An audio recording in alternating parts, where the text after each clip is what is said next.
Année record en termes de disparité des prix dans toute la France, avec Mayotte en tête de liste.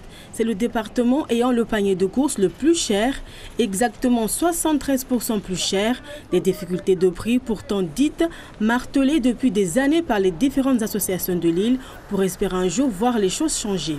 Et maintenant, il va falloir qu'on travaille en collaboration avec les associations de consommateurs qui sont dans le département, en même temps avec l'État, pour qu'on puisse voir aménager ce panier qui est de plus en plus difficile chaque année au niveau de la population qui est démunie.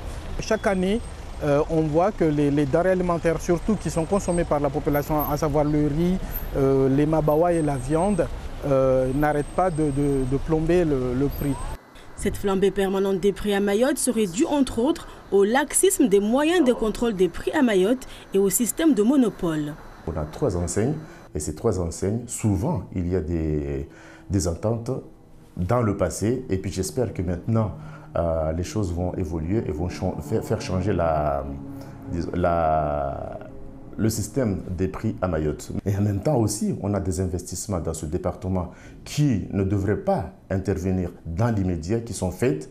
Et puis derrière, il y a des défiscalisations qui ne profitent pas malheureusement les consommateurs, mais ça profite plus les investisseurs que les consommateurs. Quand on voit les investissements qui sont faits au port de Longoni, comparé à des investissements qui sont faits dans d'autres ports, à Longoni, on a du matériel qu'on ne peut trouver nulle part, qui coûte très cher que le matériel qui est utilisé à La Réunion.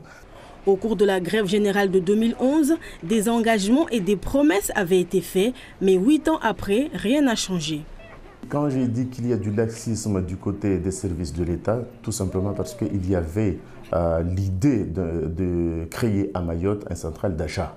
Le central d'achat, il y a eu des discussions, plusieurs réunions d'ateliers, et malheureusement, au jour d'aujourd'hui, nous n'avons pas ce central d'achat. Et ça fait effectivement un problème.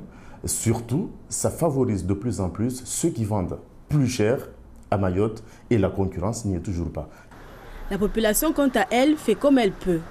Lorsqu'on prend 50 €, on rentre dans les supermarchés, on part quasiment avec 2 trucs, alors que ce n'était pas le cas.